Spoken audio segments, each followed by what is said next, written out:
नमस्कार, मी डॉक्टर रजनी पत्की. आपण पाहत आहोत श्री विष्णू पुराण अध्याय 14. यामध्ये आपण पाहत आहोत की सौवीर राजा आणि ब्राह्मण जन्मामधले राजा भरत हे परमार्थाविषयी चिंतन करत आहेत. पुढे असं म्हटलं इथे की ते ब्राह्मण बोलतात, म्हणून हे राजन, निस्संदेह हे सगळं श्रेय आहे, परमार्थ नाही. आता जो परमार्थ आहे तो मी तुला संक्षेपाने सांगतो, श्रवण कर तू. आत्मा एक, व्यापक, सम, शुद्ध, निर्गुण आणि प्रकृतीच्या पलीकडे आहे. जन्म वृद्धी आदींनी रहित आहे, सर्वव्यापी आणि अव्यय असा आहे. हे राजा, तो ज्ञानमय आहे आणि असत किंवा जाती इत्यादीने सर्वव्यापक अशा त्याचा संयोग कधी झाला नाही आणि कधी होणार पण नाही. तो आपल्या आणि अन्य प्राण्यांच्या शरीरामध्ये विद्यमान राहत असतो तरीसुद्धा तो एकच आहे. अशा प्रकारचं जे विशेष ज्ञान आहे ते परमार्थ आहे. द्वैत भावना ज्यांची आहे असे जे पुरुष आहेत ते अपरमार्थदर्शी आहेत, म्हणजे त्यांना परमार्थ समजलेला नाही.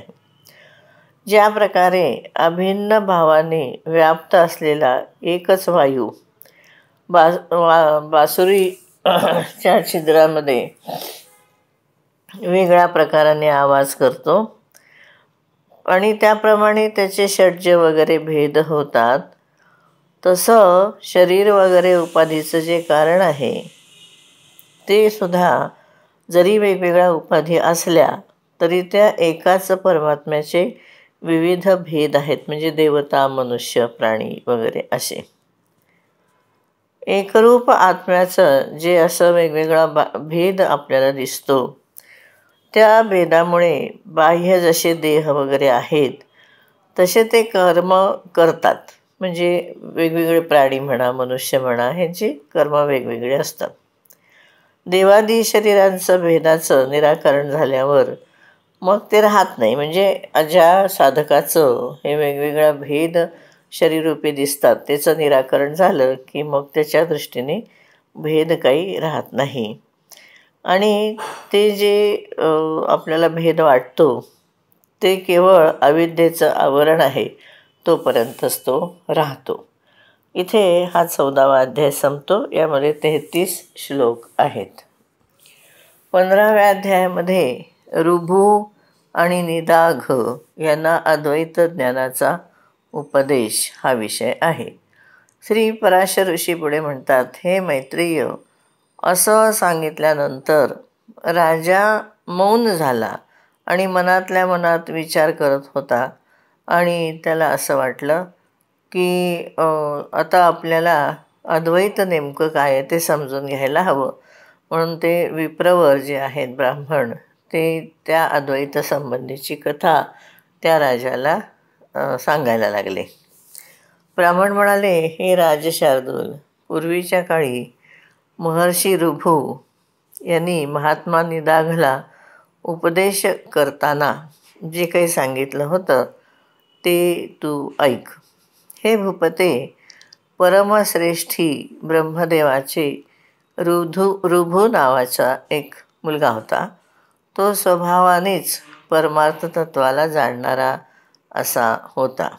पूर्वीच्या काळी महर्षी पुलस्त्यांचा मुलगा निदाघ होता. तो ऋभूंचा शिष्य होता. त्याला त्यांनी अतिशय प्रसन्न होऊन संपूर्ण तत्त्वज्ञानाचा उपदेश केला होता. हे नरेश्वर, ऋभूने पाहिलं की संपूर्ण शास्त्राचं ज्ञान घेऊनसुद्धा निदाघाला अजून अद्वैताबद्दल खात्री वाटत नाही. त्याच्यावर अजून त्याचा विश्वास बसेना. त्यावेळेला देविका नदीच्या तीरावरती पुलस्त्य ऋषींचा एक सुंदर असा वीरनगर नावाचा अतिशय रमणीक आणि समृद्धी संपन्न असा नगर होतं. हे पार्थिवोत्तम, रम्य उपवनांनी सुशोभित अशा त्या नगरामध्ये पूर्वीच्या काळी ऋभूंचा एक शिष्य योगवेत्ता निदाघ राहत होता. महर्षी ऋभू आपल्या शिष्य निदाघाला पाहण्यासाठी 1000 दिव्यवर्ष गेल्यानंतर त्या नगरामध्ये गेले. ज्यावेळेला निदाघ बली वैश्वदेव वगैरे करून मग आपल्या द्वारी आलेल्या अतिथींची प्रतीक्षा करत होता, ते त्यावेळेला त्याच्यासमोर आले आणि मग त्यांनी त्या द्वारावर आलेल्या ऋभूंना अर्घ्यदान वगैरे देऊन आपल्या घरामध्ये त्यांनी घेऊन आला तो. त्या द्विजश्रेष्ठाने त्यांचे हात पाय वगैरे धुतल्यानंतर त्यांना आसनावर बसवलं आणि आदरपूर्वक म्हटलं की आपण भोजनाचा आस्वाद घ्यावा. ऋभू म्हणाले, हे विप्रवर, आपल्याकडे कोणतं कोणतं अन्न हे भोजनासाठी तयार केलं जातं असं सांग मला, की कुत्सित अन्न जे असतं त्याच्यामध्ये मला अजिबात रुची नाही, त्यामुळे मला सांग. निदाघ म्हणाला की हे द्विजश्रेष्ठ, माझ्या घरामध्ये सत्तू आहेत, जवाची लापसी म्हणजे खीर आहे, कंदमूळ फळं पुष्कळ आहेत, शिवाय पुऱ्या वगैरे बनवलेल्या आहेत. त्यामुळे आपल्याला यातलं जे काही आवडेल ते आपण घ्यावं जेवणासाठी. ऋभू म्हणाले, हे द्विज, हे तर सगळं कुत्सित अन्न आहे. मला तर तुम्ही हलवा, खीर म्हणजे शिरा वगैरे, मठ्ठा किंवा आणखीन साखरेपासून म्हणजे खडी साखरेपासून बनवलेले वगैरे स्वादिष्ट असं भोजन मला करावं. हे ऐकल्यानंतर निदाघाने आपल्या पत्नीला हाक मारली आणि म्हणाला, हे गृहदेवी, आपल्या घरामध्ये जे काही सगळ्यात चांगल्या वस्तू आहेत त्यापासून या अतिथींसाठी अतिशय स्वादिष्ट असं भोजन तयार कर. तेव्हा त्यानंतर ब्राह्मण म्हणजे जडभरत म्हणाले.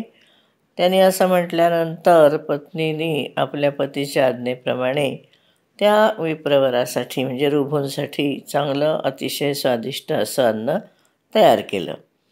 हे राजन, ऋभूने यथेच्छ भोजन केलं आणि ते झाल्यानंतर निदाघाने अतिशय विनीत होऊन त्या महामुनींना असं म्हटलं की, हे द्विज, भोजन करून आपलं चित्त स्वस्थ झालं ना, म्हणजे आपल्याला ठीक वाटलं ना, आनंद झाला ना, आपण पूर्णतया तृप्त आणि संतुष्ट झालात ना, हे विप्रवर, आपण कुठे राहणारे आहात, कुठे जायच्या तयारीत आहात आणि कुठून आपण आलेले आहात. धन्यवाद. आपण 18व्या श्लोकापर्यंत आलो आहे.